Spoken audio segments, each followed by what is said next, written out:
Bismillahirrahmanirrahim. Alhamdulillahirabbil alamin.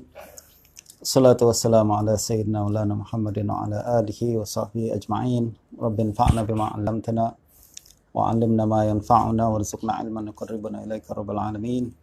Allahumma faqihna fid din wa 'allimna ta'wil waftah 'alaina futuhal 'arifin bika ya rabbal alamin. Wala haula wala quwwata illa billahil 'aliyyil 'azim. Alhamdulillah kita akhirnya boleh melanjutkan lagi pembacaan kita berkenaan dengan kitab Al-Muntaqa. Sebenarnya bacaan kitab ini berlanjut, cuma ada masalah teknikal aja di Facebook anak, dan biasalah orang-orang tua nih tak pandai pakai teknologi baru. Jadi alhamdulillah masalah boleh diatasi pada saat ini, dan kita berkesempatan lagi untuk melanjutkan perbincangan kita dalam pembacaan kitab Al-Muntaqa Ibnul Jarud. Kita tak akan lanjut ulang dari awal, tapi kita akan mulakan dari bab tayammum sekarang nih. Qala al-Imam Al-Hafiz Ibnul Jarud rahimahullah nafa'ana bi'ulumihi qala babu tayammum. Qala haddatsana Muhammad ibn Yahya qala haddatsana Ya'qub ibn Ibrahim ibn Sa'id qala haddatsani abi an Salih an Ibn Shihab qala haddatsani Ubaidullah ibn Abdullah ibn Utbah an Ibn Abbas radhiyallahu anhuma an Ammar ibn Yasir radhiyallahu anhuma annahu qala arrasa Rasulullah sallallahu alaihi wasallam bidzatil jaish wa ma'ahu Aisyah radhiyallahu anha zawjahu fanqata'a 'iqdun laha min jaz'i zafarin fahabasa an-nas ibtigha'a 'iqdiha dhalika hatta adha'a al-fajr wa laysa ma'an nasi ma'un fataghayyaza 'alayha Abu Bakr radhiyallahu anhu wa qala habastin nas wa laysa ma'ahum ma' fa anzalallahu 'azza wa jalla 'ala rasulihi rukhsatat tatahhuri bis-sa'id at-tayyib فقال المسلمون مع رسول الله صلى الله عليه وسلم فضربوا بأيديهم الأرض ثم رفعوا أيديهم ولم يقبضوا من التراب شيئا فمسحوا وجوههم وأيديهم إلى المناكب ومن بطون أيديهم إلى الآباط قال ابن شهاب ولا يعتبر الناس بهذا قال حدثنا عبد الله بن هاشم قال حدثنا يحيى بن سعيد قال حدثنا عوف قال حدثنا أبو رجاء قال حدثنا عمران بن حسين رضي الله عنه قال كنا في سفر مع رسول الله صلى الله عليه وسلم فصلى بالناس فلما انفتل من صلاته إذا رجل معتزل لم يصلي مع القوم فقال ما منعك يا فلان أن تصلي مع القوم فقال يا رسول الله أصابتني جنابة ولا ماء فقال رسول الله صلى الله عليه وسلم عليك بالصعيد الطيب فإنه يكفيك قال حدثنا محمد بن يحيى قال حدثنا يزيد بن هارون قال حدثنا محمد يعني ابن عمرو عن أبي سلمة عن أبي هريرة رضي الله عنه أنه قال قال رسول الله صلى الله عليه وسلم جعلت لي الأرض مسجدا وطهورا قال حدثنا محمد قال حدثنا حجاج بن الأنماطي قال حدثنا حماد عن ثابت وحميد عن أنس رضي الله عنه أن رسول الله صلى الله عليه وسلم قال جعلت لي كل أرض طيبة مسجدا وطهورا. Kita berhenti sekejap dalam beberapa hadis tersebut. Kita baca dalam 4 hadis. Kita mulakan dengan pembahasan hadis yang pertama, yaitu hadis daripada Ammar ibn Yasir radhiyallahu anhuma. Kata Imam Ibnul Jarud, beliau menerima hadis ini daripada Muhammad ibn Yahya, yaitu Az-Zuhli. Qala haddatsana Ya'qub ibn Ibrahim ibn Sa'id qala haddatsani abi an Salih an Ibn Shihab. Jadi hadis ini ada sedikit masalah berkenaan dengan sanad ya. Hadis ini madar isnad dia, maksudnya dia bermuara kepada Imam Ibn Shihab. Ibn Shihab adalah Abu Bakar Muhammad bin Muslim bin Shihab Az-Zuhri. Nah, riwayat yang dibawakan oleh Imam Ibn Jarud diambil daripada Saleh. Saleh inilah Saleh bin Kaysan. Dia seorang ulama siqah, perawi siqah antara murid Ibnu Syihab yang siqah dan kuat hafalan dia. Dia meriwayatkan daripada Ibnu Syihab gurunya bahwa dia mendengar daripada Ubaidullah bin Abdullah bin Utbah, juga imam siqah. An Ibn Abbas, Sayyidina Ibn Abbas tentulah sahabat Nabi siqah. An Ammar ibn Yasir. Jadi riwayat daripada Saleh ini adalah Ibnu Syihab, Ubaidullah, Ibn Abbas, Ammar. Jadi kalau kita belajar hadis, kita kena boleh bayangkan sanad tuh, ya tak? Walaupun pening lah, memang nampak. Biasa kalau orang baru belajar, nak baca-baca sanad atau apa, perkara yang paling berat adalah dia coba untuk tengok nama-nama tuh. Pertama, nama-nama tuh asing semua, kadang kita baca pun silap-silap. Kemudian kita tak tahu status orang tuh, kita tak kenal. Berikutnya lagi adalah kadang dalam satu sanad berlaku banyak percanggahan. Nah, antaranya adalah sanad nih. Sanad nih, sekali lagi kita kena tengok siapa madar isnad dia, siapa yang menjadi muara dia, periwayatan, orang yang paling penting dalam sanad, yaitu Ibnu Syihab. Jadi kalau kita kumpul hadis, takhrij hadis nih, kita akan kumpul semua riwayat-riwayat berkenaan dengan hadis ini, kita akan nampak bahwa semua kembali kepada Ibnu Syihab. Kembali kepada Ibnu Syihab Az-Zuhri. Nah, selepas kita kumpul, kita nampak ada keganjilan sedikit dalam sanad. Yaitu, seolah-olah murid Ibnu Syihab, yang ramai itu, Ibnu Syihab adalah antara orang yang paling banyak murid kan.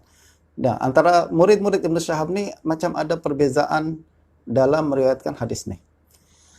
Saleh yang diriwayatkan oleh Ibnu Jarud di sini sekarang, Saleh Ibnu Kaysan meriwayatkan daripada Ibnu Syihab. Kata Ibnu Syihab, saya dengar daripada Ubaidullah bin Utbah dari Ibnu Abbas. Baru dari Ibnu Abbas ke Ammar ibn Yasir. Tapi riwayat dari Imam Malik mengatakan Ibnu Syihab meriwayatkan hadis ini daripada Ubaidullah, betul. Tapi bukan Ubaidullah dari Ibnu Abbas, tapi Ubaidullah daripada ayah dia. Ayah Ubaidullah yaitu Abdullah bin Utbah, juga ulama tabi'in siqah. Daripada Ibnu Abbas, daripada Ammar. So, ada beza sikit kan daripada sanad tu. Walaupun Ubaidullah meriwayatkan dalam satu sanad ni, Ubaidullah meriwayatkan daripada Ibnu Abbas daripada Ammar, riwayat lain Ubaidullah meriwayatkan daripada ayahnya daripada Ammar, orang akan tanya, tapi dua-dua kan siqah kan? Riwayat yang pertama daripada Ibnu Abbas siqah. Riwayat yang kedua daripada ayahnya Ubaidullah yaitu Abdullah bin Utbah pun siqah. Adakah perkara ini menjadi masalah? Nah, di sini ada dua pandangan. Sebenarnya ada dua manhaj yang biasa diamalkan oleh orang yang berbincang kenaan dengan takhrij. Manhaj muhaddisin biasanya melihat perkara ini adalah sebagai perkara yang dapat melemahkan hadis, meruntuhkan hadis. Mereka mengatakan perkara ini disebut sebagai ittirab, muttarib. Kenapa muttarib? Muttarib maknanya saling bertembungan. Maknanya tak konsisten. Dan dalam riwayat, salah satu syarat sahih adalah dia mesti ada konsistensi dalam riwayat. Yang dikehendaki daripada Ibnu Syihab adalah awak ni kalau riwayatkan hadis mesti macam tu aja versi dia. Hari ini cakap daripada Ubaidullah, daripada Ibnu Abbas, daripada Ammar, jangan esok kata daripada Ubaidullah, daripada ayahnya, daripada Ammar. Perkara macam ni menunjukkan bahawa awak tak hafal. Jadi siapa yang jadi fokus perbincangan? Ibnu Syihab. Sebut semua kembali kepada Ibnu Syihab. Nah, ini adalah pandangan muhaddisin. Perkara macam itu disebut sebagai perkara yang dapat melemahkan hadis. Melemahkan hadis. Nah, justru setengah ulama yang pakar dalam ilal mesti akan ditanya tentang perkara ini. Antaranya dilakukan oleh Imam Ibn Abi Hatim. Dia tanya kepada pakar ilal, ayahnya Abu Hatim, dan juga Abu Zur'ah. Kita tengok perkara ni dalam kitab Ilal Ibn Abi Hatim.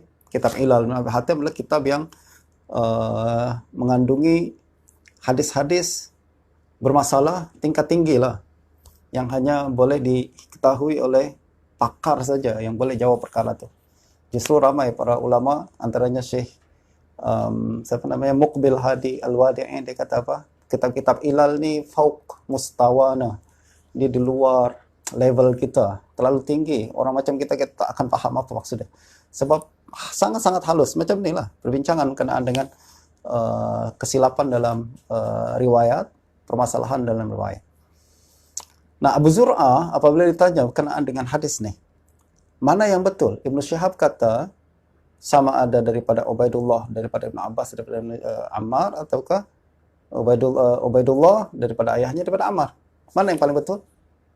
Abu Zur'ah dengan Abu Hatim sepakat kata yang betul adalah riwayat Malik. Jadi riwayat yang pertama Saleh an-Zuhri, jadi yang diriwayatkan Saleh. Yang riwayat kedua Malik meriwayatkan daripada Zuhri.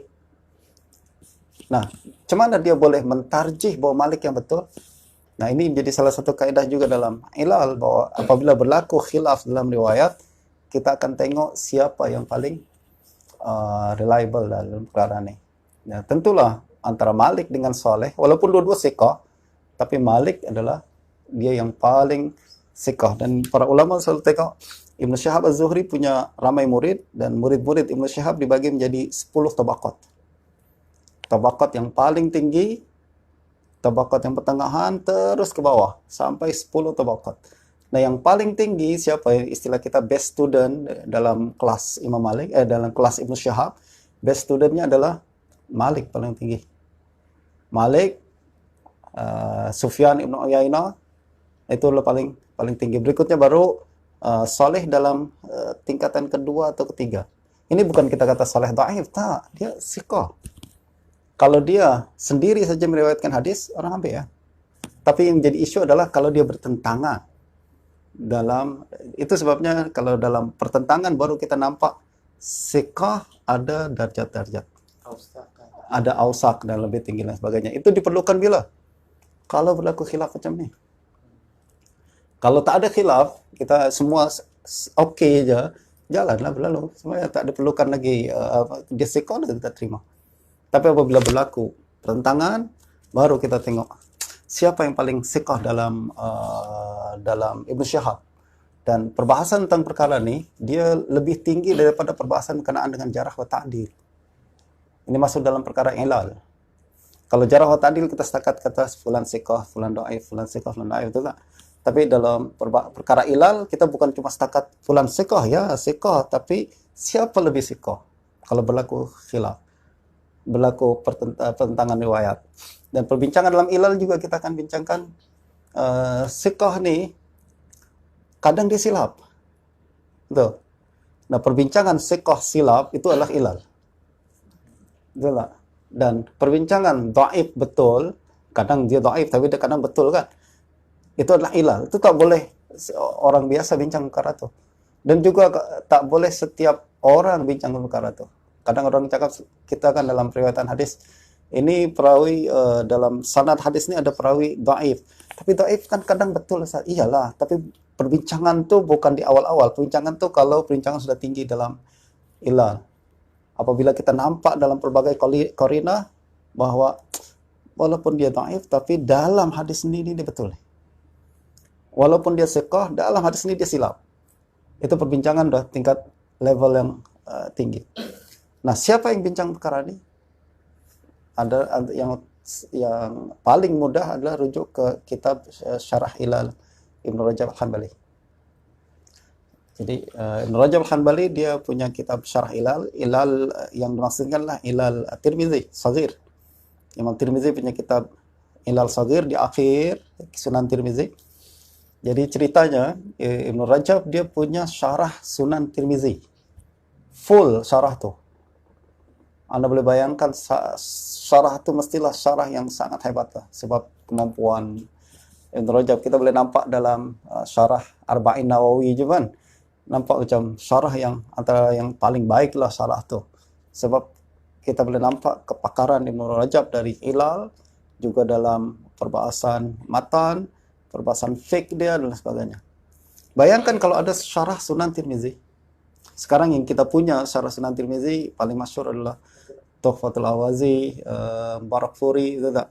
Walaupun banyak kekurangan, tapi antara yang oke lah syarah tu.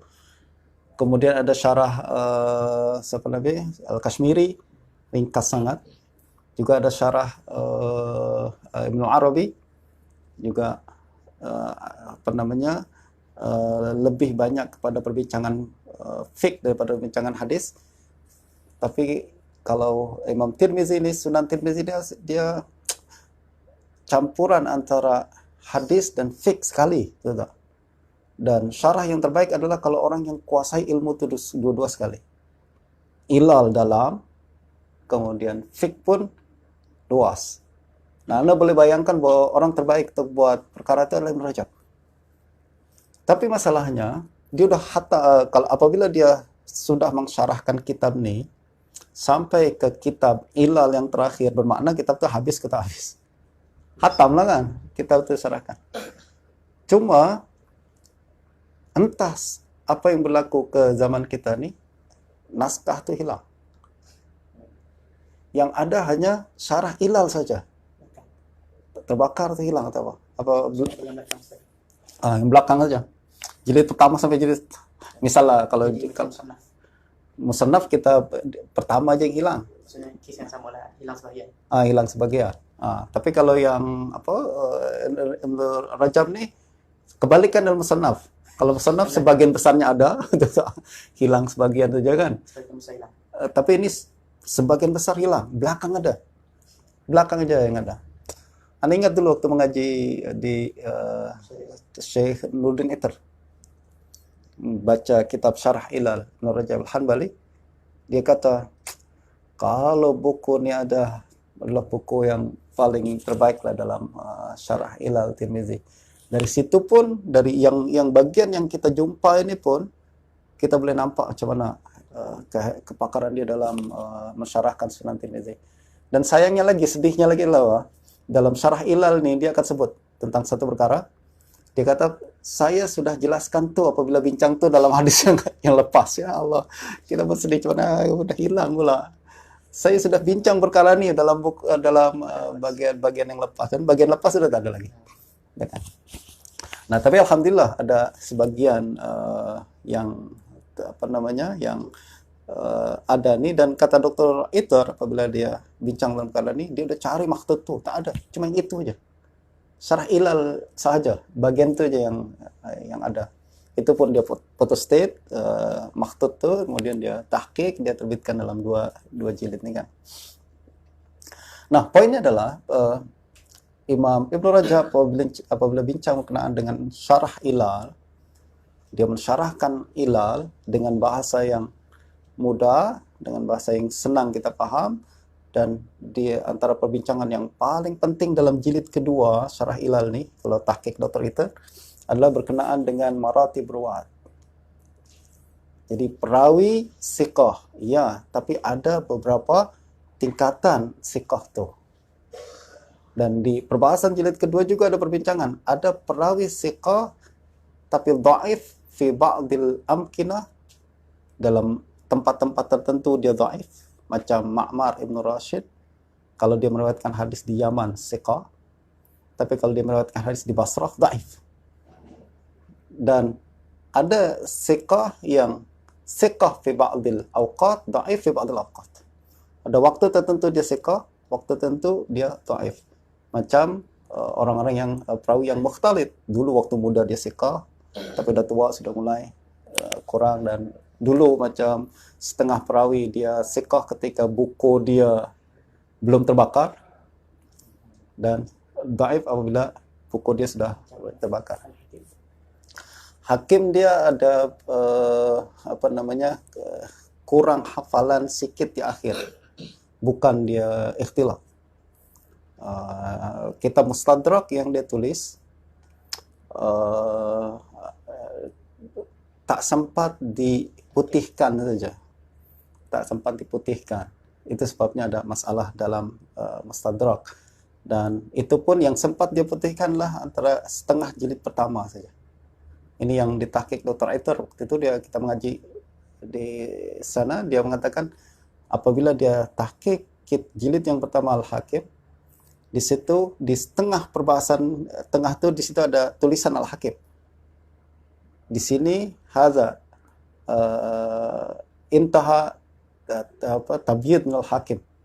Di sini Al-Hakim sudah berhenti tabyid. Maknanya diputihkan, dimurnikan sampai jilid tengah pertama tuh. Jadi berikutnya masih belum lagi di semak. Jadi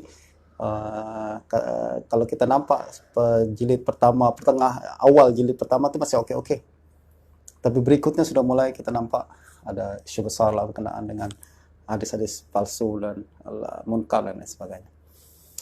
Nah ini kita bincang berkenaan dengan kembali ke hadis Ibnu Syihab nih.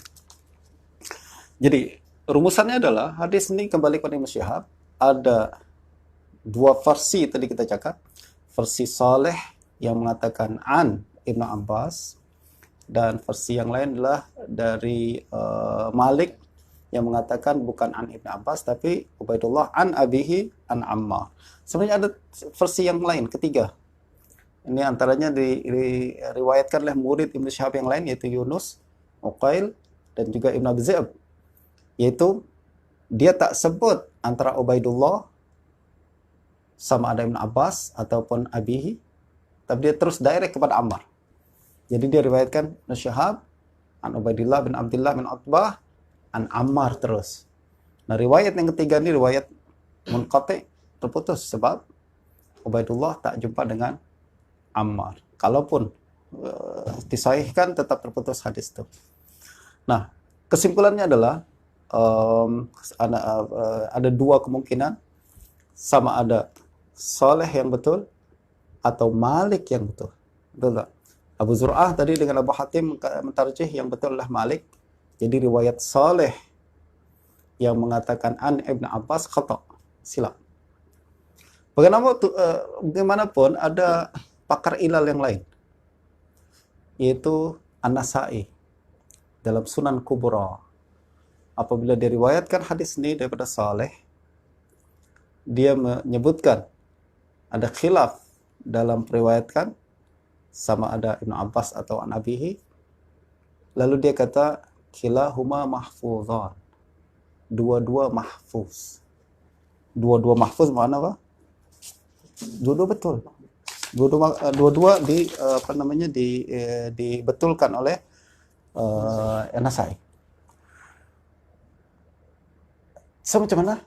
Abu Zur'ah, Abu Hatim kata silap Saleh, tapi An-Nasa'i kata Saleh pun betul.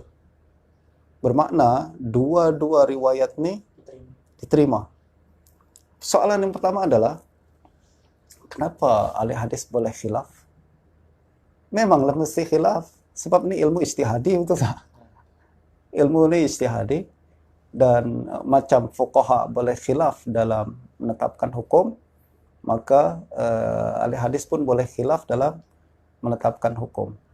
Yang kedua, sebagaimana fuqaha khilaf dalam mentarjih, mengikut dalil mana yang nampak oleh mereka, betul tak? Dalam perkara ini mungkin fuqaha katakan, ya menurut saya sentuh kemaluan batal. Yang lain sebab dalilnya dia nampak macam ni. Ada murajjihat yang dia nampak macam tu. Muhaddisin pun macam tu juga. Dia nampak ada periwayatan yang saling bertentangan, berbeza satu sama lain. Yang satu melihat yang betul adalah satu kumpulan, pandangan ini ditarjih, yang lain kata dua-dua betul. Nah ini berlaku dalam fiqh dan berlaku dalam hadis juga. Cuma perlu diingatkan bahawa sebagaimana dalam fuqaha, ijtihad hanya berlaku kalangan mujtahid, betul tak? Dan mesti ada asas dalil yang kuat.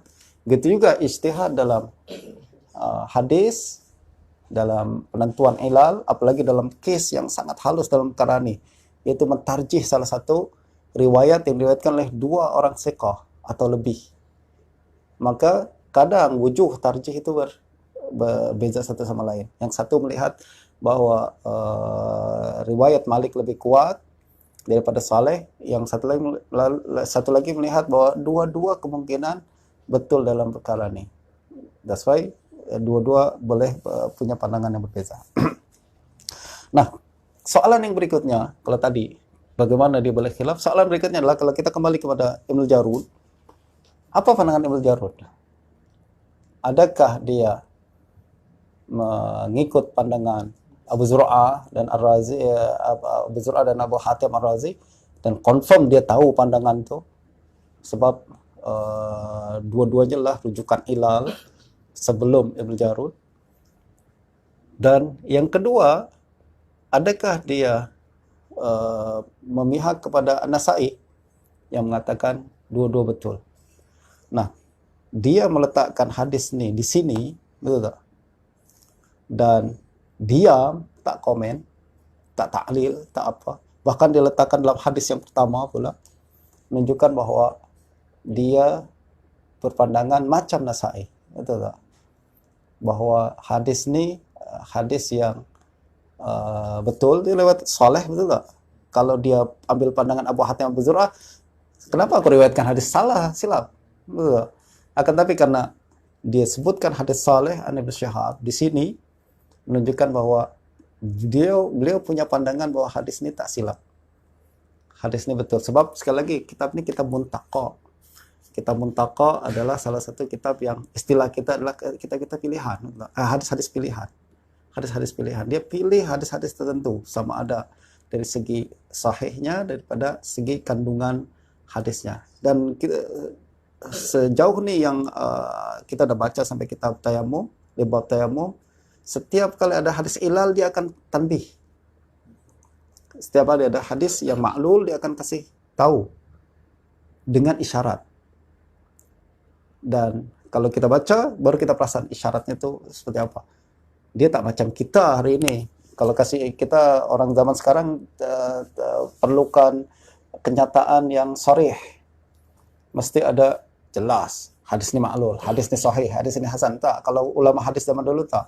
Dia akan kasih isyarat-isyarat dengan sebutan sanad dan lain sebagainya.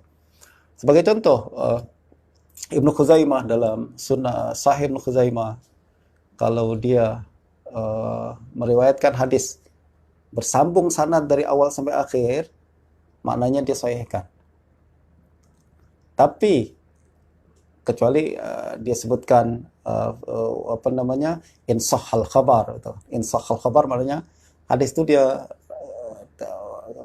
masalahkan hadis itu. Misalkan hadis yang masyhur dalam Ramadan, awalahu rahmah, awsatuhu maghfirah dan lain sebagainya, dia sebutkan insahhal khabar.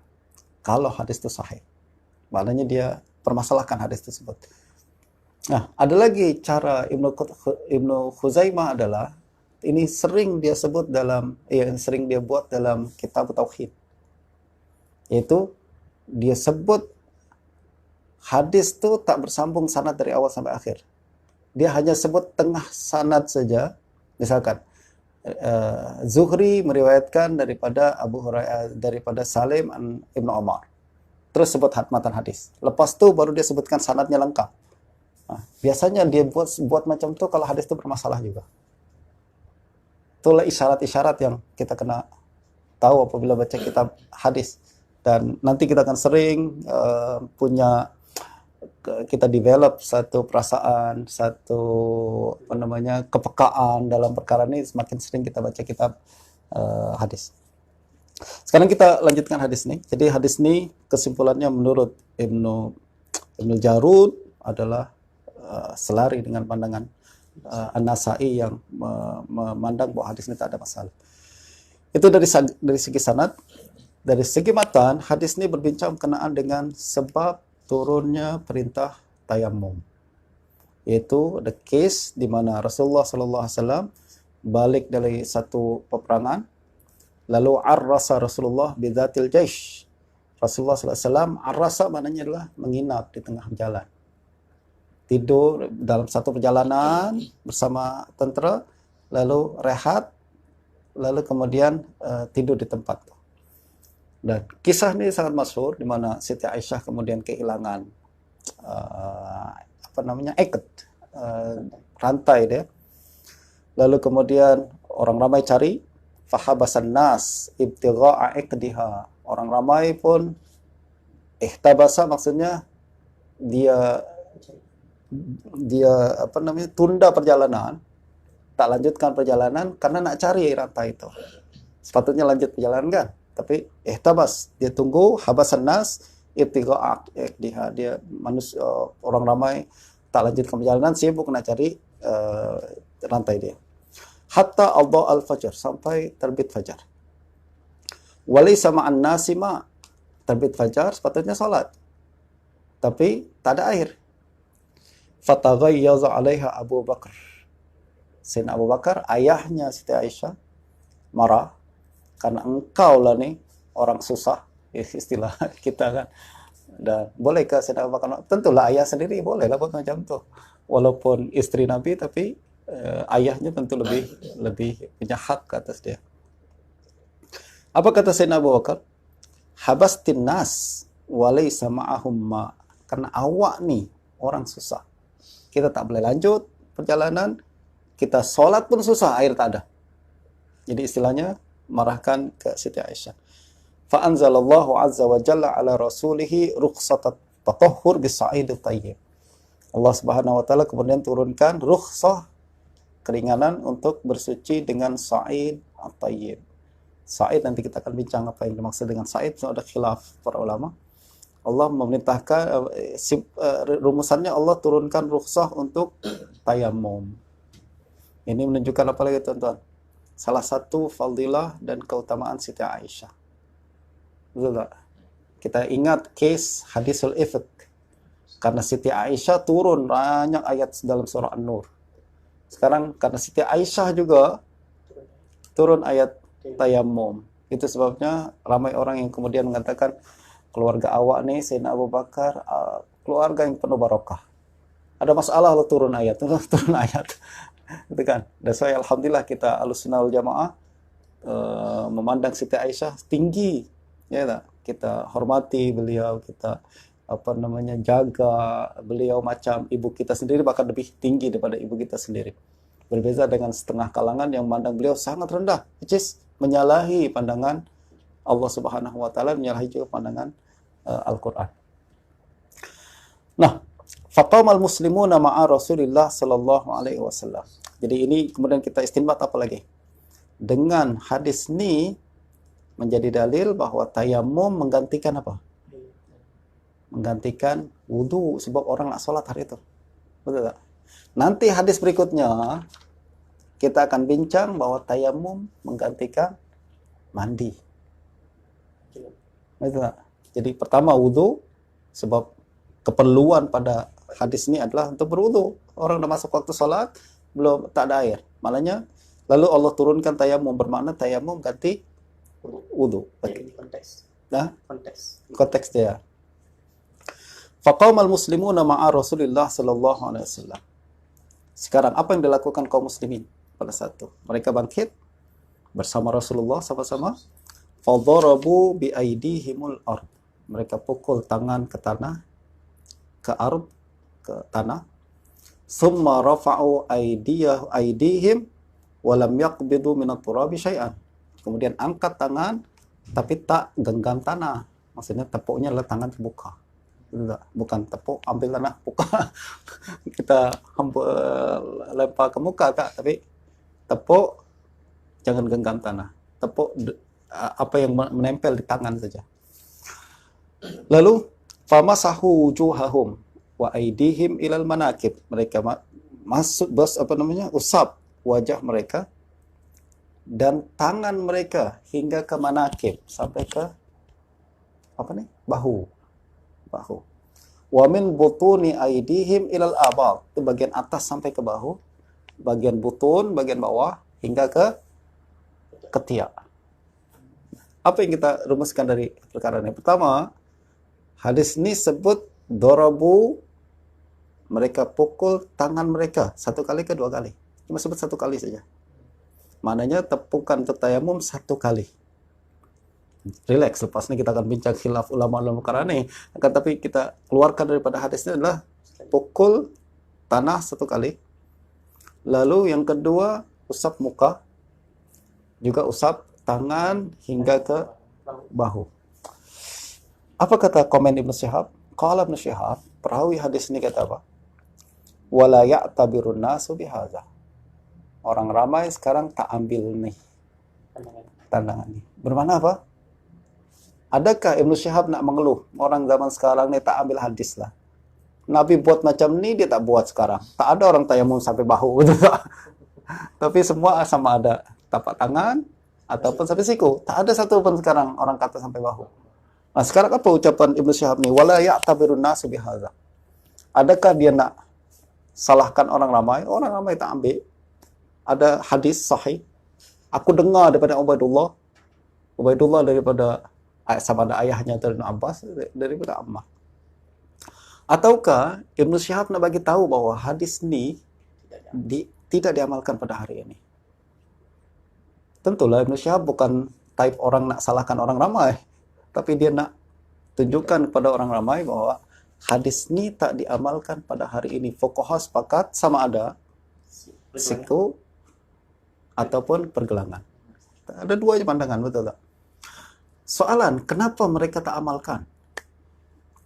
Nah, Imam Syafi'i mentafsirkan bahwa hadis ini adalah hadis pertama kali ketika tayamum baru diturunkan, diperintahkan. Lepas tu Ammar sendiri yang cerita, betul tak? Apabila jumpa dengan Sayyidina Umar, nanti ada hadis yang akan disebutkan. Dulu ingat tak kita pernah dalam musafir, tak ada air, lalu kemudian aku berjunub, lalu aku mandi, guling-guling di atas tanah, itu kan? Di atas tanah. Kemudian bagi tahu Nabi katakan cukup engkau buat macam ni Ammar. Nabi cukup sampai tapak tangan saja, pergelangan tangan saja. Bermakna kata Imam Syafi'i, Nabi buat pertama kali ini waktu pertama diturunkan, yang kedua menasakh yang pertama. So, bukan orang ramai saja je tak nak amalkan hadis. Tapi ada sebab kenapa mereka tak amalkan hadis. Hadis ni ya, maksudnya. Kenapa mereka tak amalkan hadis ni? Itu karena mansukh. Tak ada khilaf bahwa hadis mansukh tak diamalkan. Bukan masalah hadis ni sahih tak sahih. Anda selalu kata macam tu. Isunya bukan sahih tak sahih. Kadang hadis sahih tak diamalkan apabila mansukh macam ni. Ini adalah pandangan Imam Syafi'i dan menjelaskan perkara ini. Lalu kemudian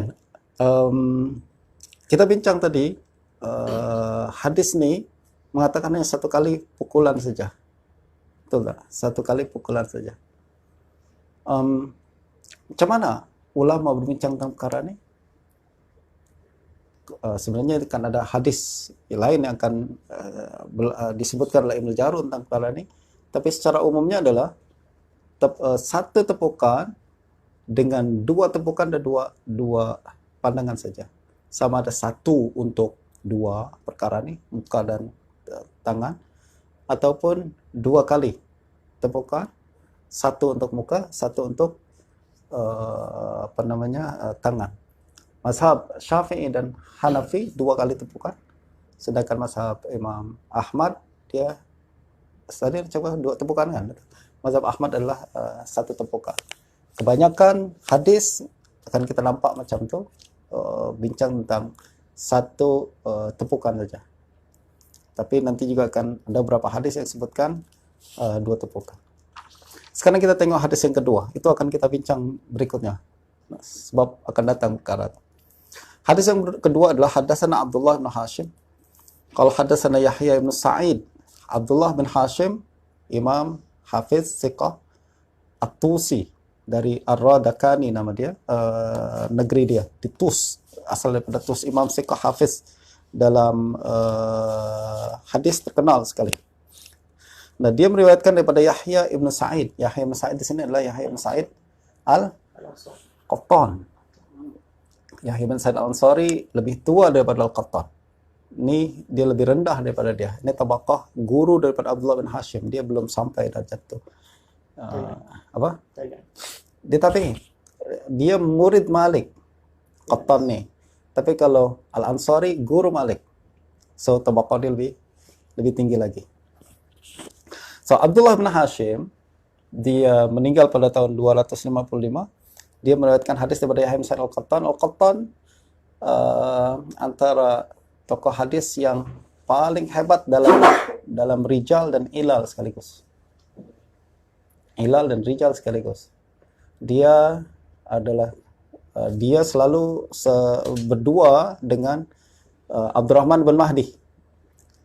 Abdurrahman bin Mahdi, Yahya bin Sa'id Al-Qattan. Kalau Abdurrahman bin Mahdi menilai perawi ini siqah, Yahya Al-Qattan menilai perawi siqah, selalu disebut sebagai ijma' dua orang.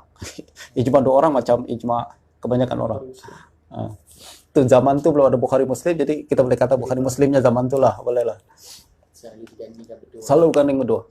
Tapi kalau khilaf salah satu, mana yang mukhtalafi? Mana mukhtalafi? Yahya Al-Qattan dan Ibn Mahdi. Dari Yahya dan Ibn Mahdi inilah belajar Imam Ahmad. Belajar juga Ali bin Madini.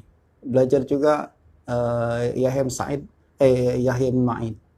Dan kebanyakan ulama ilal ambil daripada dua orang. Yahya Al-Qattan dan Abdurrahman Ibn Mahdi. Justru kalau kita belajar ilmu hadis tapi tak kenal Yahya Al-Qattan dan Ibn Mahdi, macam kita belajar fiqh Syafi'i tak kenal Imam Nawawi. Siapa nih Imam Nawawi nih? Atau kita tak kenal Ibn Hajar Al-Haytami siapa? Awak belajar fiqh di mana? Entahlah. Begitu juga dalam hadis kita kenal beberapa tokoh key person macam ni. Nah, Yahya bin Sa'id Al-Qattan tak diragukan keilmuan dia, kesiqahan dia. Dan dia di Basrah, dia mengatakan qala hadatsana Auf. Auf ini Auf Ibnu Abi Jamilah atau dikenal sebagai Auf Al-A'rabi. Dia bukan A'rabi, tapi gelaran dia A'rabi. Mungkin karena kefasihan dia, macam orang Arab. Zaman dahulu A'rabi dia fasih dia macam itu kan. Nah, sedikit ada masalah dengan Auf nih.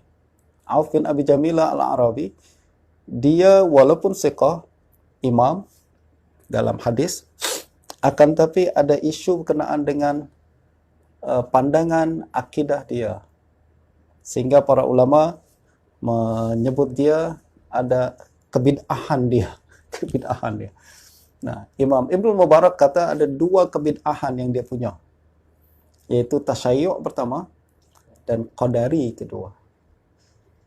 Maknanya apa? Tasyayyuh ni dia punya pandangan Syiah pada zaman tu, tak macam Syiah zaman sekarang. Tasyayyuh pada zaman tu dia punya mail kepada Sayyidina Ali lebih daripada Sayyidina Utsman. Tapi tetap memandang Sayyidina Abu Bakar dan Umar sebagai sahabat Nabi. Dan tasyayyuh pada zaman sekarang mungkin agak berbeza kan. Dia punya pandangan yang teruklah dalam perkara ni. Nah, dia punya tasyayyuh pertama. Okey. Yang kedua, dia punya pandangan qadari. Qadari itu dia punya pandangan, istilah kita sekarang Mu'tazilah. Liberal. Taklah liberal tu. Tapi qadari itu dia punya pandangan seolah-olah kuasa manusia lebih kuat, lebih besar. Manusia menentukan diri dia sendiri, menciptakan perbuatan dia sendiri dan lain sebagainya. Which itu bertentangan dengan pahaman ulama, jumhur ulama tabi'in, salaf yang menentukan bahwa ada takdir daripada Allah Subhanahu wa taala. Nah, antara perkara yang menyebabkan yang menunjukkan perkara ini adalah Auf Ibnu Abi Jamilah. Dia pernah berbincang tentang hadis, ingat dalam Arba'in Nawawi. Hadis yang Ibnu Mas'ud. Hadatsani Shadiqul Masduq. Hadatsani As-Sadiqul Masduq. Rasulullah SAW memberitahu saya As-Sadiqul Masduq. Inna ahadakum yujma'u khalquhu fi batni ummihi arba'ina yawman nutfatan summa yakunu 'alaqatan summa yakunu mudghatan misla dzalik. Macam tu kan. Bincang tentang apa yang berlaku di dalam perut. Apabila meriwayatkan hadis ni, Abdullah bin Mas'ud kata hadatsani Shadiqul Masduq. Nabi yang sadiq, yang jujur dan dibenarkan oleh Allah memberitahu saya. Kenapa dia cakap macam ni? Ibnu Mas'ud kata, riwayatkan hadis itu mesti hadatsani Shadiqul Masduq sebab berkaitan dengan perkara gaib. Betul tak? Seolah-olah Ibnu Mas'ud kata apa? Saya tak buktikan, tapi Nabi kata saya percaya. That's why disebut hadatsani shadiqul masduq. Apa yang berlaku dalam perut. Dan ini salah satu hadis yang mengandung mukjizat juga, betul tak? Apabila kita belum ada alat untuk cek apa yang berlaku dalam perut, tapi Nabi bagi tahu apa yang berlaku dan tepat seperti itu dilakukan. Isunya bukan apa yang berlaku dalam perut itu yang dimasalahkan. Dan hadis ini jadi isu besar antara Ahlus Sunnah dengan Mu'tazilah. Apa dia? Sebab dia bincang tentang takdir. Betul tak? Summa yursalu ilaihi malak fayu'maru bi arba'i kalimatin bikat birizkihi wa ajalihi syaqiyyun wa sa'id. Betul. Kemudian malaikat turun, tulis sama ada dia nih amalnya macam mana, umurnya macam mana, kemudian adakah di akhirnya nanti dia masuk surga, masuk neraka. Mu'tazilah tak akan terima hadis itu. Dia kata apa? Maknanya kita awal-awal Allah tentukan masuk surga, masuk neraka. Betul tak? Nah, Auf Ibnu Abi Jamilah apabila dia dengar hadis ini dia kata apa? Kadzaba Ibnu Mas'ud. Confirm orang kata Ahlul Bid'ah. Ibnu Mas'ud awal kata kadzab. Maknanya dia punya pandangan Qadari macam tadi kan. Dia tak setuju, dia tak percaya adanya penentuan awal-awal orang ni akan masuk surga atau masuk neraka, walaupun kita bukan kata macam tu. Perbahasan tentang perkara ini antara perbahasan yang paling halus dalam perbahasan akidah. Anda boleh baca buku Anda iklan bincang tentang perkara ini adalah perkara yang panjang dan dalam dan sukar nak difaham. Anda galakkan sebelum nak urai perkara ini atau sebelum kita nak komen perkara ini, pikir-pikir dululah. Panjang permasalahan ini. Dan dia bukan sesimpel salaf macam ni, tak, akan tapi banyak perbincangan dan berlaku sejak zaman salaf juga. Walaupun yang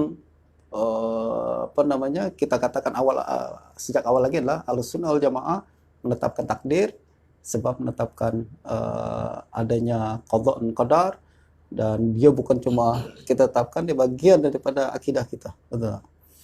Nah, akan tapi perbincangan ini panjang dan halus. Ramai ulama katakan kalau nak bincangkan ini jangan. Idza dzukira al-qadar fa'amsiku. Kalau disebut qadar diam. Jangan bincang. Ada sebab terlalu halus perbincangan perkara ini.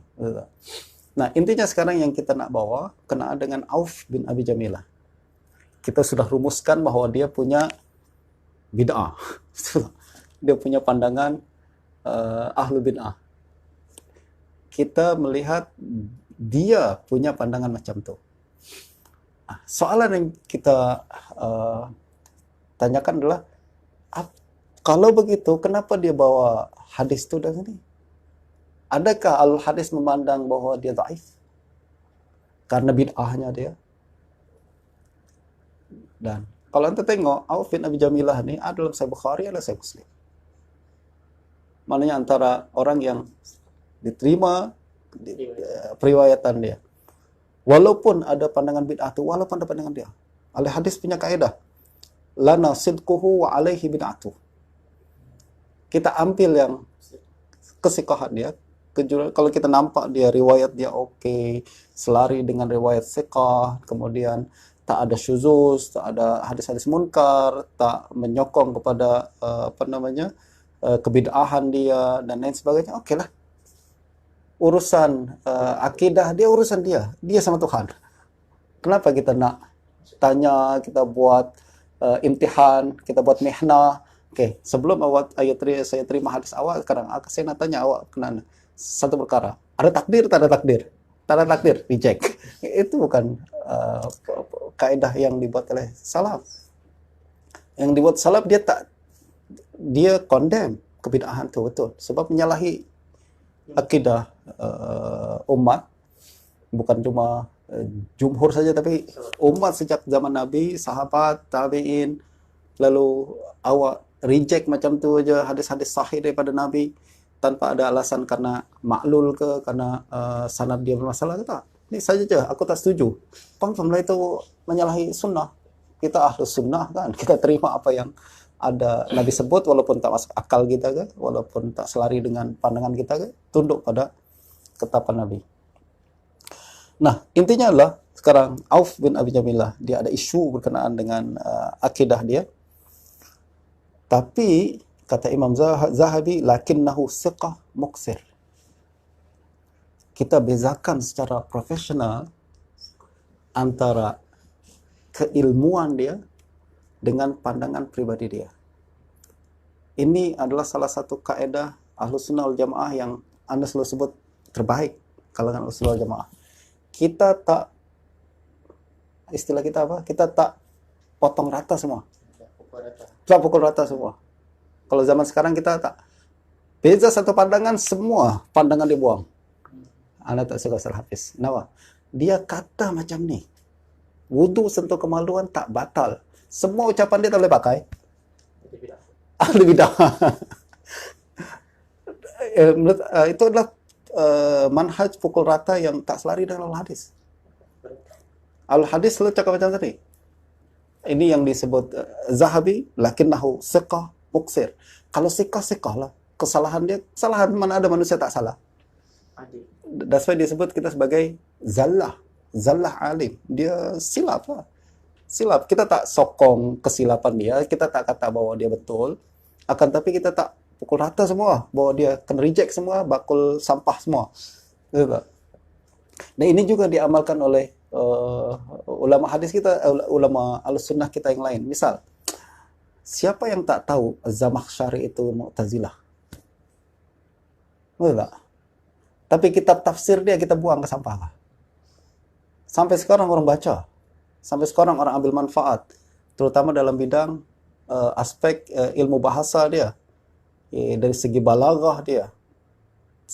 Dia kepakaran dia dalam balaghah adalah kepakaran yang sangat tinggi, yang tak boleh dinafikan. Bahkan mungkin antara yang terbaik hingga saat ini. Dan kita kena ambil manfaat dalam perkara itu. Betul tak? Misalkan lagi, ada pun dia silap dalam perkara-perkara Mu'tazilah itu, kita kena hati-hati, betul. Kita kena asingkan mana yang silap, mana yang betul. Al-hadis selalu buat macam tu.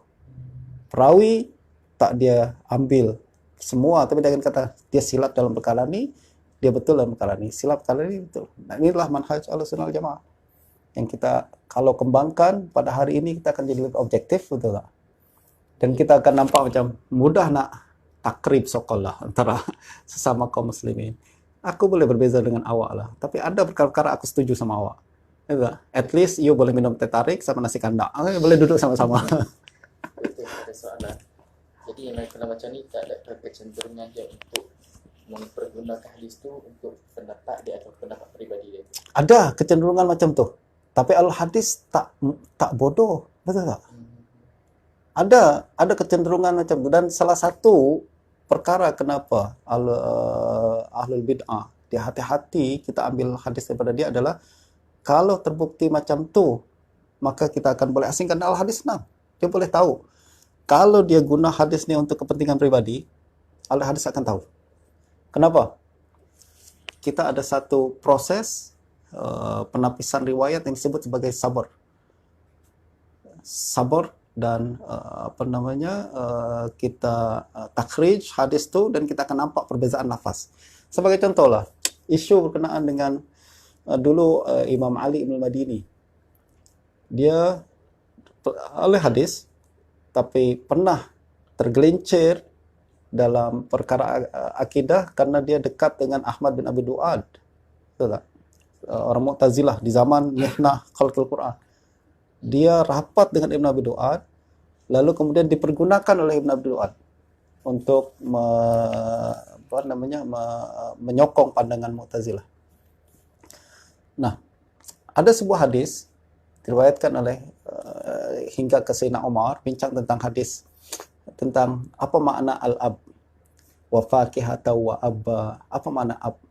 Lalu kata Sayyidina Umar, kenapa lah kita pikir perkara itu? Rudduhu ila alimihi. Rudduhu ila alimihi. Kembalikan permasalahan ini kepada orang yang alim.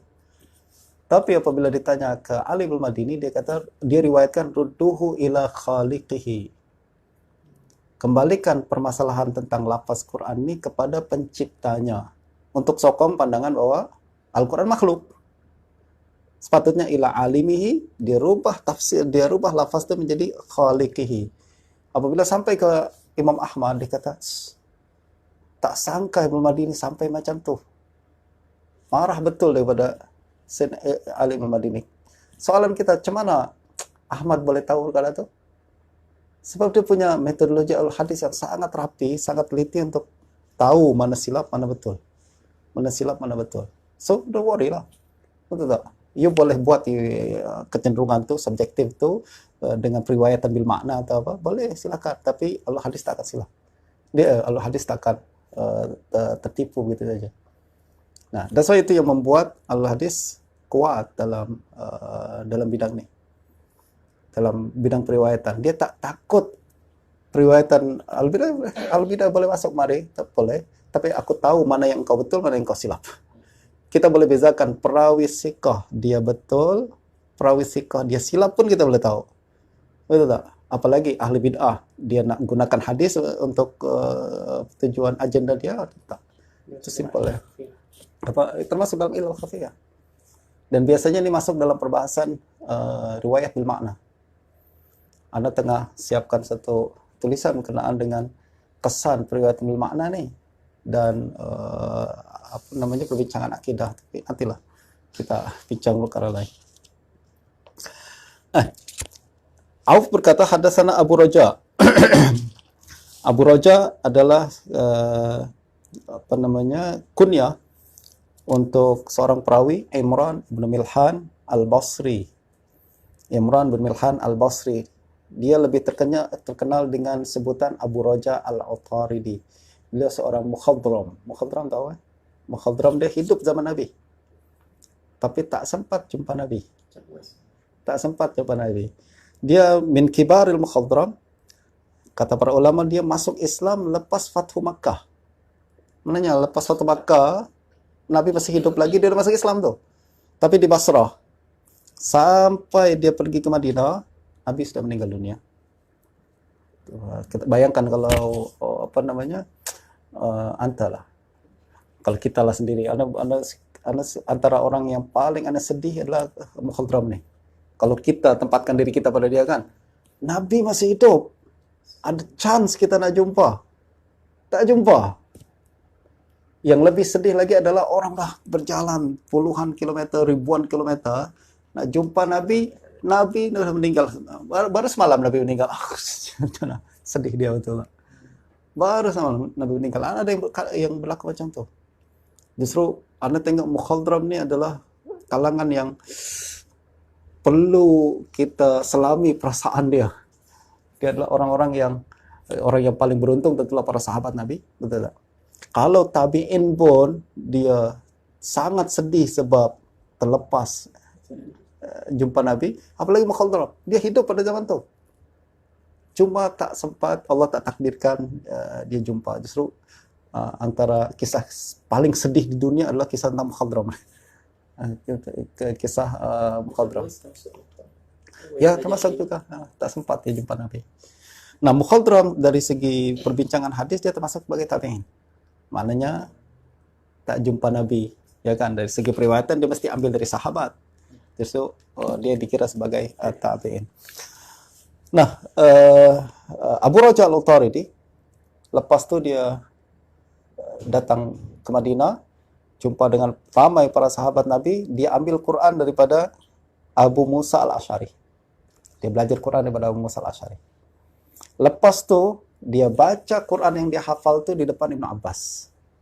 Padahal antara dia dengan Ibnu Abbas siapa lebih tua? Dialah. Dia lebih tua daripada Ibnu Abbas. Tapi walaupun Ibnu Abbas muda, tapi dia orang yang paling pandai dalam Quran. Dan tengok tawaduknya Abu Raja al-Utaridi, dia jumpa Ibnu Abbas walaupun dia dah ambil daripada Abu Musa al-Asy'ari, dia nak juga ambil daripada anak muda nih. Orang sudah berumur, datang ke anak muda, aku nak mengaji Quran. Dah hafal nih, saya nak tasmi' aja. Nak tasmi', nak khatamkan Quran, nak dapat daripada Ibnu Abbas yang didoakan oleh Nabi sebagai orang yang paling pakar dalam Al-Quran. Dan apa kata para ulama kemudian? Kana khairan tallaan li kitabillah. Abu Raja adalah orang yang paling hebat, paling saleh, dan tak pernah lepas baca Quran. Selalu baca Quran. Dan tentulah kita cakap tadi dari segi psikologi dia kan, dia sudah lepas jumpa Nabi, dia tak akan lepaskan Quran. Nah, itu yang patutnya kita buat juga. Kalau betul kita rindu Nabi kan, aku dah lepas Nabi, tapi Quran ada.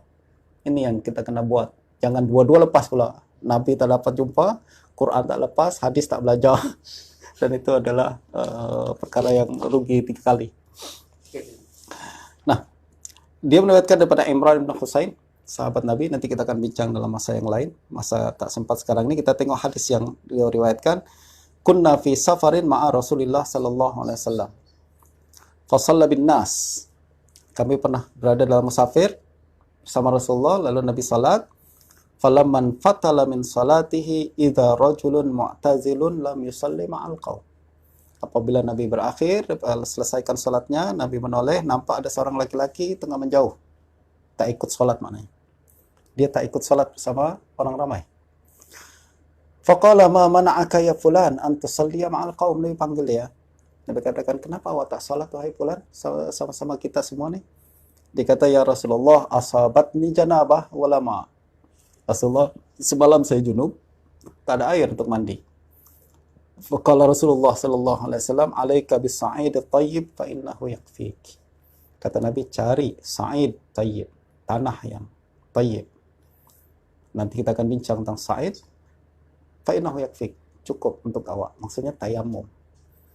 Hadis ini kita keluarkan apa? Hadis yang pertama bincang tayamum ganti wudu, betul tak? Sekarang tayamum ganti junub. Ganti junub. 2 perkara nih. Sebab setengah orang akan berkata, okey lah, tayamum ganti wudu sebut dalam Al-Quran. Sebut Al-Quran juga junub juga. Nah, sekarang dari segi hadis, lagi dari segi kias macam ni, tayamum ganti wudu masuk akal lah. Kenapa? Sebab wudu kan cuma anggota sebagian aja. Tapi kalau mandi kan seluruh bagian. Adakah tayamum boleh menggantikan mandi juga?